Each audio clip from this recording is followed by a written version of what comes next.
This is the first Hug Nation since returning from Burning Man.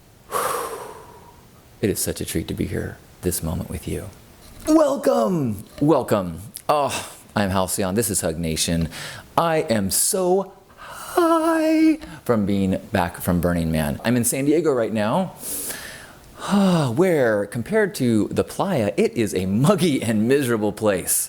People say they don't want to go to Burning Man because of the conditions. I thought it was gorgeous. Freaking gorgeous. That was actually one of the common complaints I heard over the week was like, oh man, the weather, the conditions, it was rough this year. And I agree, it was rough this year. It was perfect. It was cold. It was windy. There were whiteouts. Of my 18 years, this was the second harshest weather that I've experienced here. And I loved it. I absolutely loved it. You know, over the years, I have learned the core lesson of Burning Man, which is surrender. And the harsh weather makes that lesson mandatory. If you don't surrender and you are fighting the weather, you are doomed. And so a dust storm or repeated dust storms or ongoing dust storms makes everybody kind of graduate together to this state of surrender. It gets everybody coated in dust. It equalizes, it baptizes. It's so awesome. It reminded me of a few months ago, at the Pride Parade in San Diego. We had the most torrential rain that I think San Diego has ever had, but it was warm out and it was just crazy. And so there's thousands and thousands of people all in the street holding their soaked signs and soaked banners and soaked floats. And we're just waiting there for hours in this warm rain. And it was, flooding the streets. And we're all waiting for the parade to start. And it was one of the most beautiful things that I've ever experienced in San Diego, because it felt like Burning Man after a dust storm. Old, young, gay, straight, all of us were united in this surrender to things we had no control about. And that's how it feels to me in the glorious afterglow of a Burning Man dust storm, or many of them. There was some harsh ones. There was one time when I was across the city near 3 o'clock, and I was, going down the street, and it was so white out that I could not see either side of the street. I couldn't see more than 3 feet max, and I was frozen. I just had to stop moving. And eventually I kind of like heel-toed in one direction until I got to somebody's camp and just kind of huddled next to some random tarp until it got a little bit easier to maneuver. But it's only frustrating if you, in your head, go, I have things that I need to do. I have appointments. I have art to see. I've got talks to go to. Of all of the things that I thought would be cool to do at Burning Man, the only things that I actually attended that were in my schedule in advance were the things that I was hosting or I was a part of producing. Like, nothing on my schedule did I go to. That being said, I didn't have much of a schedule. I usually, when I get the Who, What, Where guide, when you first get there, I open it up, I check the things that are on my schedule that I've put in there to make sure that they're listed, and then I go, dude, all right, I'm done. I'll just, from now on, I will allow myself to be surrendered to the winds and whimsy and magic of Playa Serendipity. One of my favorite stories about Burning Man, which actually I've told it for years and I've actually heard it come back to me, which was really cool to have somebody tell me this story. But probably 99, 99, I think. I got to be in a group photo with Larry Harvey, the originator of Burning Man, and a bunch of burners, and it was this kind of cool setup where he was reading a story, a children's story, Free to Be You and Me, to all of these burners that were sitting around in a circle listening to him talk. And while we're setting up for the photo, it took a while for the photographer to get things figured. A woman kind of hustled up, and she was holding the Who, What, Where guide, and she was like, is that Larry Harvey? Are you Larry Harvey? And he goes, yeah. She goes, well, there's supposed to be a pancake breakfast at 9:30 and G, and I'm over at 2:30 L, and I walked all the way across the playa, all the way to that camp for the pancake breakfast, and there wasn't anybody even there. He goes, You walked all the way across the playa. Yeah. No one was even there? No. You didn't see anything good along the way? Exactly. It's cool to have destinations at Burning Man because it gets you into motion. It allows the universe to take over and steer you exactly where you're supposed to go. Float more, steer less. That is all about playa plans. I made a joke at some point that whenever you make a wrong turn or get lost at Burning Man or in life, it's actually Jesus taking over your GPS and reprogramming it in the way that you are supposed to go. If you are attached to the word Jesus or the man Jesus or the concept Jesus and that makes you bristle, or I apologize. I simply mean Christ consciousness, divine oneness of thought and beauty and all the things that I cannot get my little human ego mind around. And so when the higher consciousness taps in to me, I'll say, oh, that was Jesus kicking in, or Buddha, or whoever, Mr. Rogers, whoever it is that you see as a inspired consciousness. So a few random things that I want to share just about the Burning Man and my experience. Camped again with Pink Heart. I think this was our 5th year. Oh my gosh, it was so rewarding, so amazing to be a part of a very active theme camp, very dedicated to gifting, high level participation. I could talk a lot about our camp and the experience that I have with them, and all the work that we put in advance, and all the work that happens afterwards, and all the efforts that we go into creating a real family dynamic. We say family, PH, Pink Heart, family. And there's harsh, high tension moments, just like as there in a family, and there's huge heart opening, and there's growth. And it's part of, the magic of Burning Man is that it kind of forces you to step into family dynamics with tens of thousands of people. A gifting economy is how a family works. More on that another time. So the camp was incredible. We gifted 1,500 gallons of cucumber water. We gifted thousands of servings of coconut milk-based ice cream. We gifted, I don't know how many hundreds of pins and stickers. We had stickers that said "Love more, fear less," "Float more, steer less." We had new ones that said "Lick more, bite less," "Lick more, bite less," which is ice cream influenced, but it is also just kind of same in line with "Love more, fear less, float more, steer less." We gave away a bunch of stickers. This one was one that when you pull off the white, it goes on a water bottle, and it looks really cool. I don't know if you can see how that looks. Turns any water bottle into a Pink Heart water bottle. Speaking of water, hydration. Oh man. So on the back of these stickers, it had like a little Pink Heart manifesto that just kind of, I think, sums up what the camp tries to do. During our first camp meeting, we have a big camp meeting. That's one of my highlights of the week. The entire camp, it's mandatory. We check in. I try to say thank yous to people that have done epic work. We get to know each other a little bit and set the stage for the magic that we're going to try to bring during the year or during the week. And so this is what it says on the back. And I had everybody read it like call and response. So I like we were doing vows. It was so cool hearing this crowd of loving voices. It says, "Pink Heart is a lighthouse for body, mind, and spirit.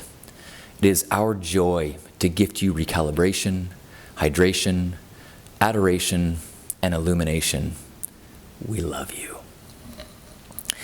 And what that means is a lighthouse for body, mind, spirit is that it is a pink, bright pink in the daytime, lit up bright pink at night, so that day or night you can recalibrate yourself physically. It's got the ice water so that you can recalibrate your body's chemistry and your body's biology. And it has the pink couches and the shade so you can recalibrate your spirit and anchor and talk to people and share stories and hear and kind of make anchor these experiences that kind of blow your mind open and blow your heart open and try to put them back together in a way that changes who you are. And I think we did that in such a powerful way. So many people over the course of the week came by and said, thank you for this place, or oh my gosh, I spent time in the Dome and it just was exactly what I needed, or I met somebody on this couch that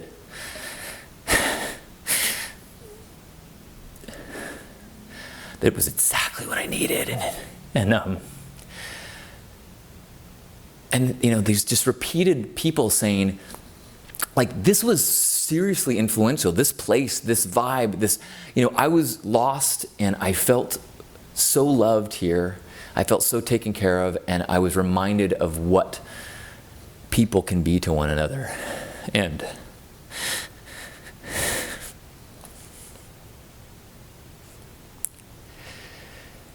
it is so rewarding, because there are times when you put in a lot of work and you get hot and you get dirty year round and you spend your money and you wonder, like, am I crazy?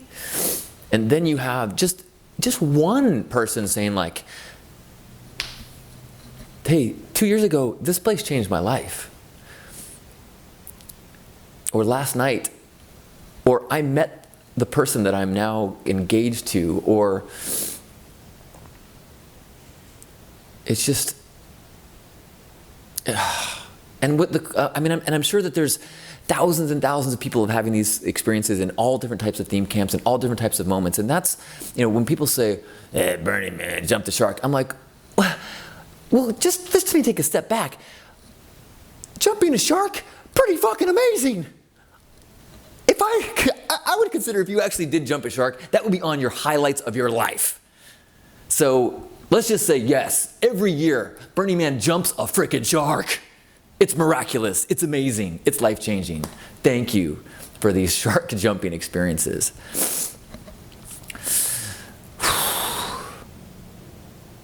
So, one of the things I also did this year was the Pink Ride. It was the 9th annual Pink Ride, 9th annual gathering of, I get together, tell talks, tell stories about my grandpa, and Burning Man lessons, and then people, they come dressed in pink, we get on our bikes and we ride to center camp, swirl around center camp, and it was, I don't know, hundreds of people. We packed center camp. It was like, center camp was a pink ball of swirling, incredible love. And the whole ride from Pink Heart to center camp, actually this year I did the talk at Red Lightning, but we gathered at Pink Heart, and everyone, as you ride, you say, I love you, or give a compliment to everybody you pass. And so as I'm looking back over these hundreds of pink, you know, this ribbon of pink flowing behind me, you say, I love you, I love you. It's so awesome. And there was a special, last year my mom was a part of it. This year, my mom and her friend Dee and Mert, they all gathered at a neighborhood in San Diego, dressed in pink. They read a passage from my book, and then they went on a pink ride while we went on ours, and they shared their compliments with the people that they passed. So pretty special, pretty amazing, hard to put into words. They made it easy when people say, what was the highlight of your week? I'm like, the Pink Ride it's a highlight of my year. But this year was so incredible for all these reasons, for the perfect weather. The other thing about the perfect weather is that it made it cool. I'd rather have windy and dusty and cool than blazing hot. You didn't have to buy as much ice. I was able to wear long pants during the daytime, which, as I look at photographs and I see myself wearing just like underwear and boots, I realize, it's comfortable, but I wish I had more photographs not wearing just, you know, underwear and boots. It's a little creepy looking. Okay, could be a lot of reasons why I look creepy, but pants actually helps look. Speaking of pants and no pants and perfect and grandpa and all these things, so many things have been happening, like falling into place since getting back. Yesterday, was it yesterday? Was it only yesterday? Wow. There was a link no, 2 days ago. I don't know, man. But there was a link on the Google homepage, google.com. You know, that has like one line of text underneath it. It talked about a new movie about being human. And if you clicked on it, it was a documentary that was filmed in 2012 and 11 and 13, but they went to 60 countries and filmed 2,000 people. One of the places they visited was Burning Man. And in 2012, they interviewed me on Temple Burn Day about, among other things, my grandpa. and Burning Man and life and everything. And so that movie was released on Google this week. So I'm linked on the Google homepage talking about Grandpa days after telling Grandpa stories at Burning Man. I'm like, like, who is this script writer? You are awesome. Or cliche, I don't know, but I'm loving it. Keep it going, keep it going, keep going. Okay, keep it going. I get home, my phone gets water damaged at the hotel in Reno. Go to Mac store, everything seems to be working out great. I'm pretty excited, I got a new phone, which I wanted anyways. I decided, you know what, I'm gonna bring the phone to another Mac Fix-It store just to see what happens, see if they can fix it for cheaper. I bring it in, I walk in the door of this, you break it, we fix it store. I walk in and there's a huge TV screen playing the Malcolm in the Middle episode of the Burning Man visit. And I'm like, hey, so is that just on TV? He goes, oh, we're playing off Netflix. I'm like, are you playing it intentionally? Because Burning Man just ended? And he's looking at me like, what? I'm like, I ruined my phone at Burning Man. You're playing He's like, no, just, I don't know. I'm like, okay, take the phone. I'm going to go buy lottery tickets. Thank you. Just keep it going, keep it going, keep it going, keep it going. And so I'm feeling very, the thing that before I jumped in the pool with my phone, the one thing I did post on social media about this year was that the word faith keeps coming to me. The word faith keeps coming back. Faith that things work out. Faith that that if I let go of the way I think it needs to happen, let go of trying to strategize and let go of trying to control the outcome, that things will work out perfectly. Faith that the weather will be perfect. Faith that the people around me will figure their things out. Faith.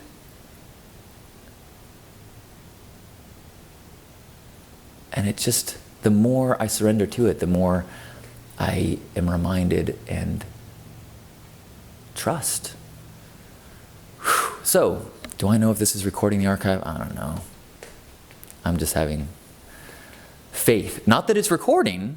I'm having faith that if it does or doesn't, it's all going to work out. Maybe I'll record it tomorrow and tell the same stories and remember all the right details and not say the things that get me in legal trouble, or I don't know, whatever the case is.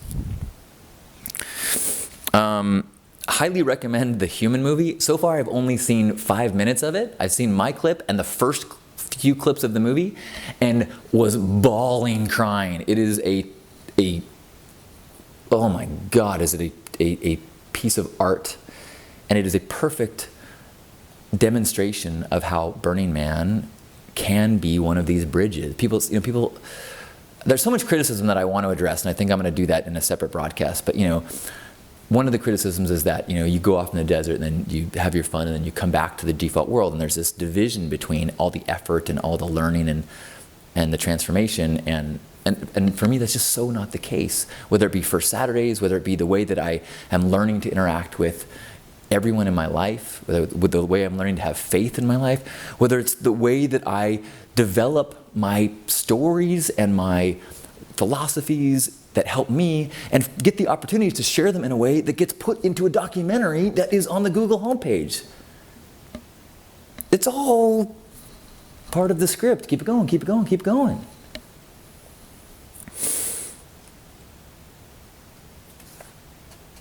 All right, I'm gonna just share one other just like kind of wacky thing that happened, and then we'll have a hug, and then we'll go to more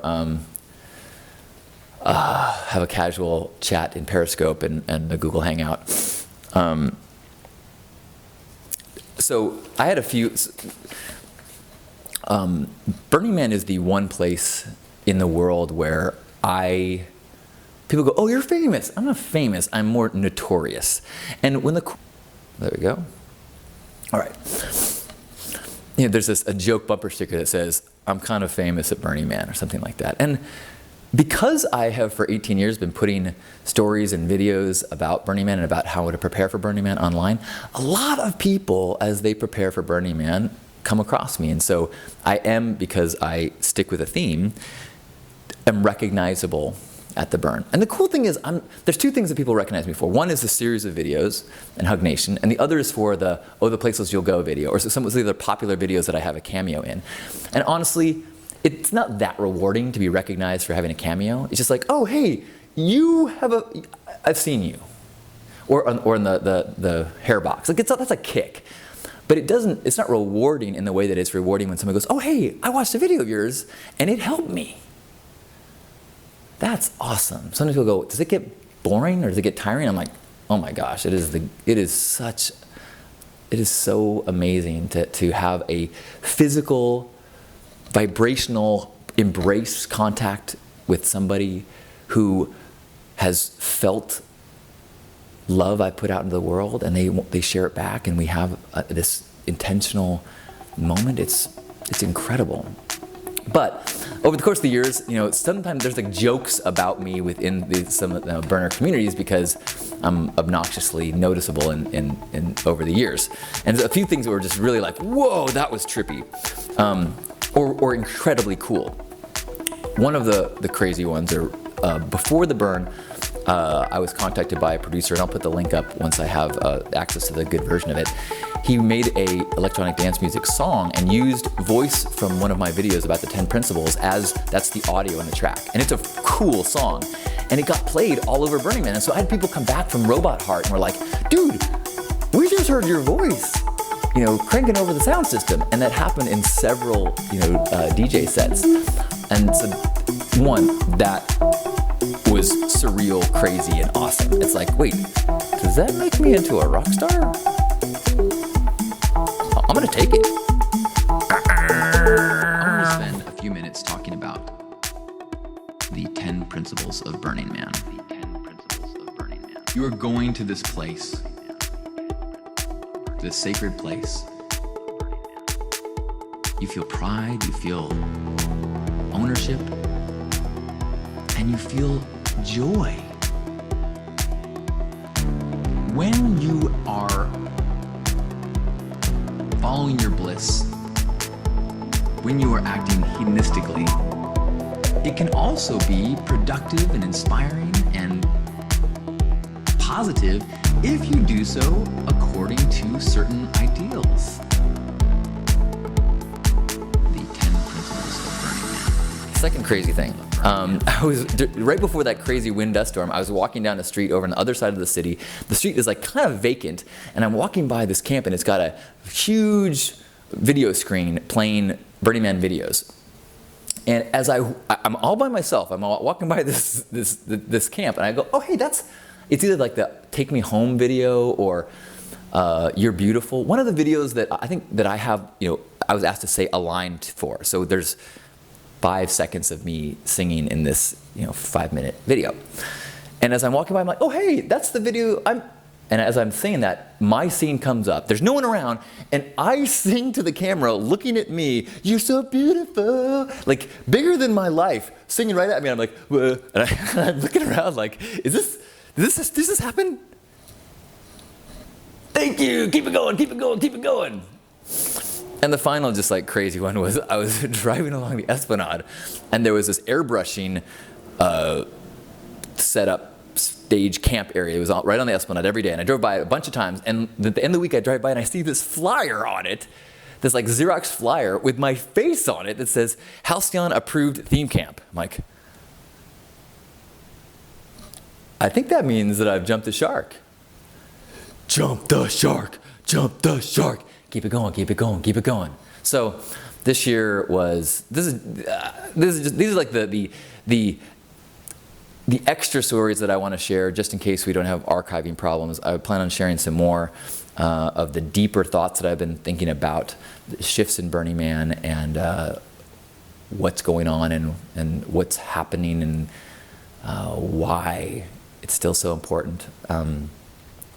But let's put a semicolon on the end of this sentence on today's broadcast of the Belief Buffet of the day, the Burning Man Tales of the day, and let's just settle into a Hug Nation hug. If this is your first time here, every week we take an opportunity to hug ourselves and take a moment to reflect and remember that the world would rather hug you than hurt you.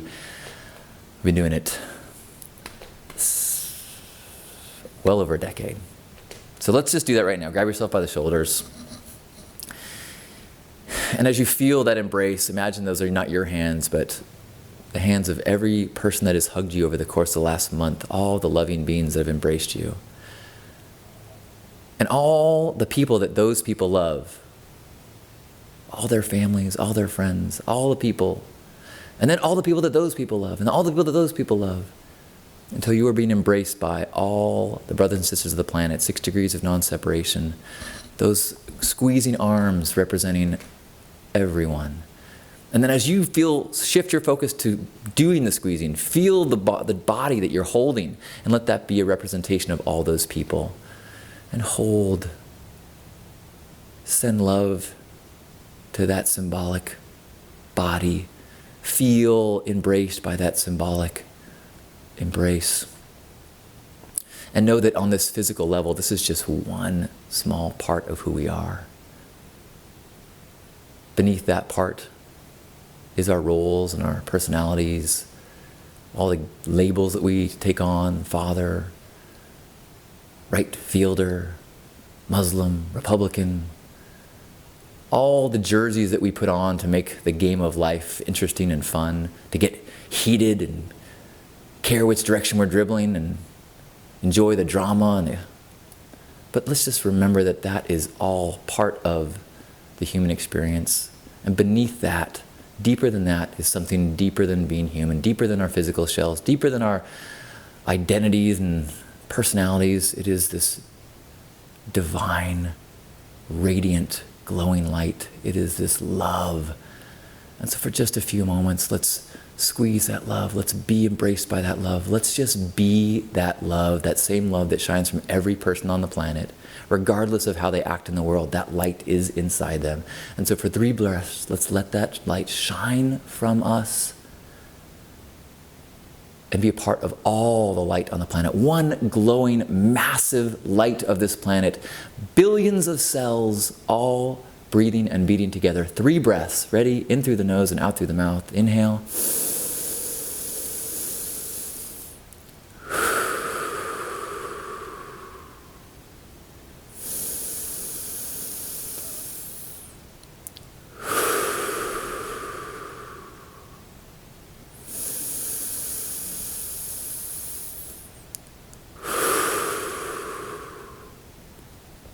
On behalf of Grandpa Caleb and all the Love Warriors, happy Hug Nation. Oh, I love you. Radical self-expression. Do crazy things because you know you are empowered.